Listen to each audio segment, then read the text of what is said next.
തിരുവനന്തപുരത്ത് പേട്ട പോലീസ് ഒരു ശാപം പിടിച്ച പോലീസ് സ്റ്റേഷനും പോലീസുകാരുമാണ്. കഴിഞ്ഞ ദിവസം കമ്മീഷണർ അവിടെ പോയപ്പോൾ ഒരു പോലീസുകാരൻ അടിച്ച് പാമ്പായി കിടക്കുന്നു. അയാളെ ഉടനെ തന്നെ സസ്പെൻഡ് ചെയ്തു. ഈ പോലീസുകാരനെ ഒറ്റിയത് അതേ പോലീസ് സ്റ്റേഷനിലുള്ള പോലീസുകാരാണ്. ഞാൻ ഈ പോലീസുകാരുടെ മദ്യപാനത്തെക്കുറിച്ചോ അല്ലെങ്കിൽ കമ്മീഷൻ സസ്പെൻഡ് ചെയ്ത കാര്യത്തെക്കുറിച്ചോ പറയാനല്ല ഈ ആമുഖം വെച്ച് തുടങ്ങിയത്.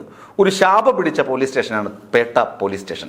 ഇതുപോലെ ഉദാസീനരായ, ഇതുപോലെ നേരെ ചൊവ്വെ കാര്യങ്ങൾ ചെയ്യാത്ത ഒരു പോലീസ് സ്റ്റേഷൻ തിരുവനന്തപുരത്തുണ്ടെങ്കിൽ അത് പേട്ട പോലീസ് സ്റ്റേഷനാണ്. ഇടയ്ക്ക് ഒരു സർക്കിൾ ഇൻസ്പെക്ടർ ഉണ്ടായിരുന്നു, ഒരു SHO. അതിമനോഹരമായ കേസുകൾ അന്വേഷിക്കുകയും കുറ്റം കണ്ടാൽ ആരെന്ന് നോക്കാതെ 2 ഇടിയൊക്കെ കൊടുക്കുന്ന ഒരു ചെറുപ്പക്കാരനായ സർക്കിൾ ഇൻസ്പെക്ടർ. അദ്ദേഹത്തെ അവിടെ നിന്ന് നാഴികയ്ക്ക് രായ്ക്ക് രാമായണം എടുത്ത് പുറത്തു ചാടിച്ച ആളുകൾ കൂടിയാണ് ഒപ്പം ജോലി ചെയ്യുന്ന പോലീസുകാർ. ഞാൻ പറഞ്ഞു വന്നത് മനസ്സിലായി കാണുമല്ലോ. നല്ല ഒരാളുണ്ടെങ്കിൽ അയാളെയും അങ്ങ് വെടക്കാക്കി തീർക്കുന്ന കുറേ പോലീസുകാർ പേട്ട പോലീസ് സ്റ്റേഷനിലുണ്ട്. ഇത് പറയാൻ കാരണം അത്രയധികം സങ്കടകരമായ ഒരു പ്രവൃത്തി പോലീസുകാർ ചെയ്തു, പേട്ട പോലീസുകാർ. അത് വെമ്പായത്ത് നിന്ന് തുടങ്ങണം. വെമ്പായം, വട്ടപ്പാറ തുടങ്ങിയ തിരുവനന്തപുരം ജില്ലയിലെ കിഴക്കൻ മേഖല, ആ മേഖലയുമായി കേന്ദ്രീകരിച്ചാണ് ഈ കഥയുടെ തുടക്കം. അഭിജിത്ത് എന്ന് പറയുന്ന 16-കാരൻ, അച്ഛനും അമ്മയ്ക്കും വളരെ സ്വാതന്ത്ര്യത്തോടു കൂടി വളർത്തിയ ഒരു കൊച്ചുകുട്ടി പ്രായപൂർത്തിയായിട്ടില്ല, 16 വയസ്സേ ഉള്ളൂ. ഈ പയ്യൻ്റെ ഒരു പ്രധാനപ്പെട്ട ദുശീലമാണോ ഹോബിയാണോ എന്ന് പറയാൻ കഴിയില്ല. ഇയാൾ 2-3 ദിവസമൊക്കെ വീട്ടിൽ നിന്ന് മാറി നിൽക്കും, ഏതെങ്കിലും കൂട്ടുകാരുടെ വീട്ടിലൊക്കെ പോകും. അതുകൊണ്ട് രക്ഷിതാക്കൾക്ക് അങ്ങനെ പേടിയൊന്നുമില്ല. ഇവൻ പോയാലും കൂട്ടുകാർക്കൊപ്പം താമസിക്കും, തിരികെ ഇങ്ങ് പോരും. വേറെ പ്രശ്നങ്ങളിലൊന്നും ചെന്ന് ചാടുന്ന പതിവ് അഭിജിത്തിന് ഉണ്ടായിരുന്നില്ല. പക്ഷേ ഇക്കഴിഞ്ഞ മാർച്ച് ആദ്യ ആഴ്ച, അതായത് 2-ാം തീയതിയോ 3-ാം തീയതിയോ ആയിരിക്കണം, കൃത്യമായ ഡേറ്റ് വിവരങ്ങൾ അച്ഛനും അമ്മയും പറയാമെന്ന് പറഞ്ഞിട്ടുണ്ട്. ഞങ്ങളുടെ സംഘം ഗ്രൗണ്ട് റിപ്പോർട്ടേഴ്സ് അവിടെ പോകുന്നുണ്ട് രക്ഷിതാക്കളെ കാണാൻ. ഇപ്പോൾ ഫസ്റ്റ് ഇൻഫർമേഷൻ ലഭിച്ചതനുസരിച്ചാണ് ഞാൻ നിങ്ങളോട് ഈ കഥ പറയുന്നത്. വീട്ടിൽ പോകുമ്പോൾ കൂടുതൽ വിവരങ്ങൾ കിട്ടും, അപ്പോൾ കൂടുതൽ വിശദമായി ഞാൻ പറയുകയും ചെയ്യും. അഭിജിത്ത് എന്ന പയ്യൻ മാർച്ച് ആദ്യ ആഴ്ച വെട്ടുകാടുള്ള, തിരുവനന്തപുരത്ത് വെട്ടുകാട്, നമുക്കറിയാം കടപ്പുറം സൈഡിൽ വെട്ടുകാടുള്ള ഒരു കൂട്ടുകാരനൊപ്പം വീട്ടിൽ നിന്ന് ഇറങ്ങുന്നു. സ്വാഭാവികമായും അച്ഛനും അമ്മയും കരുതുമെന്താണ്, ആ കൂട്ടുകാരനൊപ്പം മകനുണ്ട്.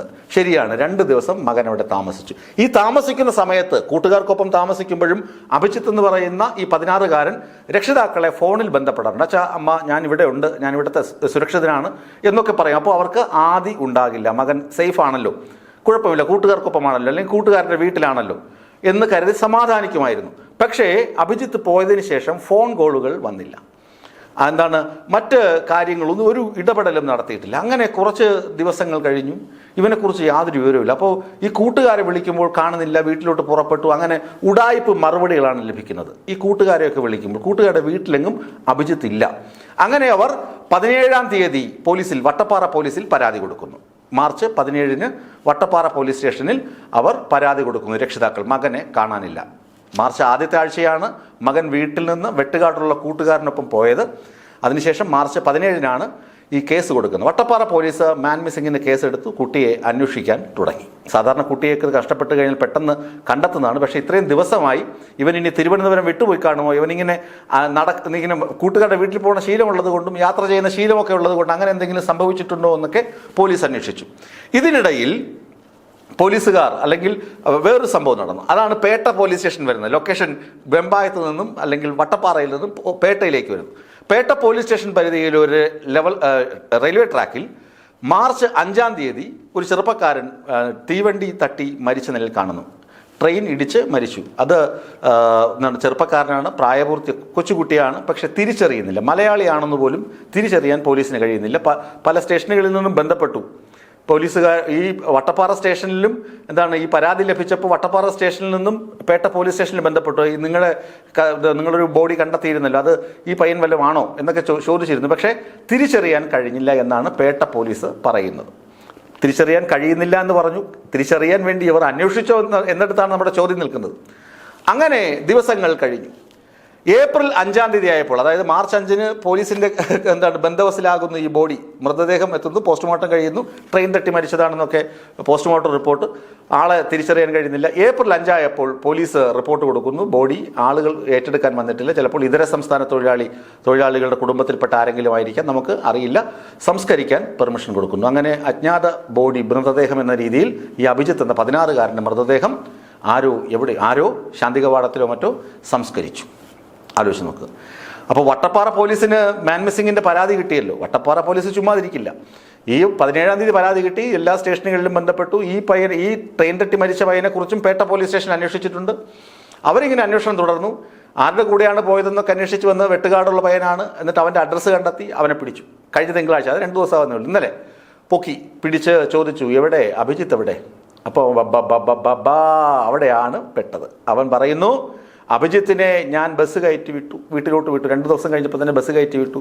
പക്ഷേ മാർച്ച് 5-ാം തീയതി ഈ പത്രങ്ങളിൽ ഇങ്ങനെ പേട്ട റെയിൽവേ ട്രാക്കിൽ ഒരു പയ്യൻ ട്രെയിൻ തട്ടി മരിച്ചു എന്ന വാർത്ത ഞാൻ കണ്ടു. വാർത്ത കണ്ടപ്പോൾ എനിക്ക് സംശയം തോന്നി, അത് അഭിജിത്ത് ആയിരിക്കാം ഉള്ള സാധ്യത ഉണ്ട് എന്നെനിക്ക് തോന്നിയതാണ്. പക്ഷേ ഞാൻ ഭയം കാരണം പോലീസിനെ അറിയിച്ചില്ല.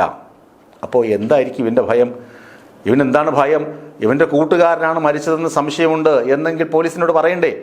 അപ്പോൾ അത് ചോദിച്ചാൽ പറഞ്ഞു, അല്ല, അവൻ എൻ്റെ കൂടെയാണ് വന്നത്, അതിനുശേഷം അവൻ വീട്ടിലെത്തിയതായിട്ട് അറിയില്ല, വീട്ടുകാരൊക്കെയും എന്നെ വിളിച്ച് തിരക്കിയിരുന്നു, വീട്ടിലെത്തിയതായിട്ട് അറിയില്ല എന്ന് പോലീസിന് മൊഴി നൽകി. പോലീസ് എന്തുവാണ് ഇവനെ നിരീക്ഷിക്കുന്നുണ്ട്. അപ്പോൾ ഞാൻ പറഞ്ഞു വരുന്നത്, പേട്ട പോലീസിന് നമുക്കറിയാം, വിരലടയാളം കൊണ്ട്, ഒരു ബട്ടൺസ് കൊണ്ട്, അല്ലെങ്കിൽ ഒരു തലനാരിഴ കൊണ്ട് ഒക്കെ കുറ്റം തെളിയിക്കാൻ പ്രാപ്തരാണ് കേരള പോലീസ്. ഒരു തുമ്പും ഇല്ലാത്തടത്ത് നിന്ന് കൊലയാളികളെ വരെ കണ്ടെത്തി ശിക്ഷ വാങ്ങിക്കൊടുത്ത ചരിത്രം കേരള പോലീസിനുണ്ട്.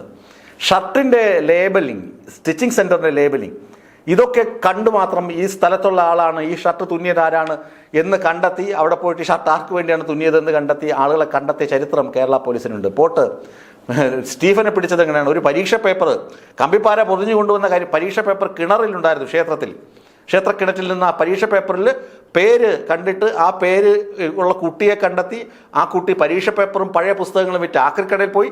ആക്രിക്കടയിൽ നിന്ന് ആ പേപ്പർ വാങ്ങിയ സ്റ്റീഫനിലേക്ക് അന്വേഷണം നീട്ടിക്കൊണ്ടുപോയത് കേരള പോലീസാണ്. ഈ പേട്ട പോലീസോ? പേട്ട പോലീസ് എന്ന് പറഞ്ഞാൽ വെറും പേട്ട പോലീസ് ആയിപ്പോയി, അതപ്പതിച്ചു പോയി. നാണക്കേടാണ്. കേരള പോലീസിനാകെ നാണം കെട്ടുപോയി ഈ പേട്ട പോലീസിൻ്റെ ചരിത്രം പറയുമ്പോൾ.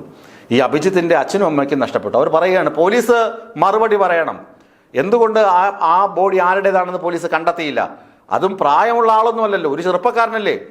അവൻ്റെ പ്രായമൊക്കെ പോസ്റ്റ്മോർട്ടം റിപ്പോർട്ടിൽ തന്നെ പറയുമല്ലോ. ആൾ ഇല്ലെങ്കിലും അവർക്ക് തന്നെ മനസ്സിലാക്കാൻ പറ്റും, ഇത്ര പ്രായമേ ഉള്ളൂ ഇയാൾക്ക്, അല്ലെങ്കിൽ ഏകദേശം ഇത്ര പ്രായം എന്നൊക്കെ എഴുതിയിട്ടുണ്ടാകും പോസ്റ്റ്മോർട്ടം റിപ്പോർട്ടിൽ.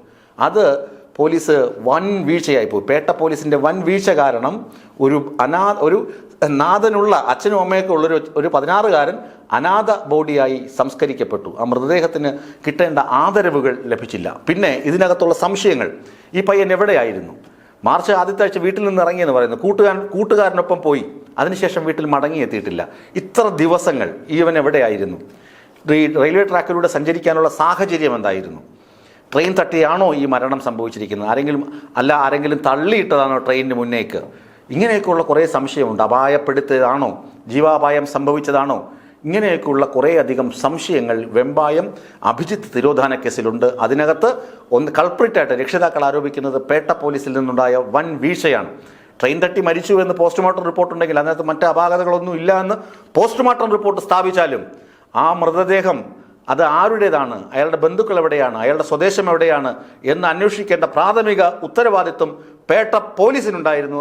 ഇത് പോലീസ് നിർവഹിച്ചില്ല എന്ന് പറയുമ്പോൾ സത്യത്തിൽ സങ്കടമുണ്ട്.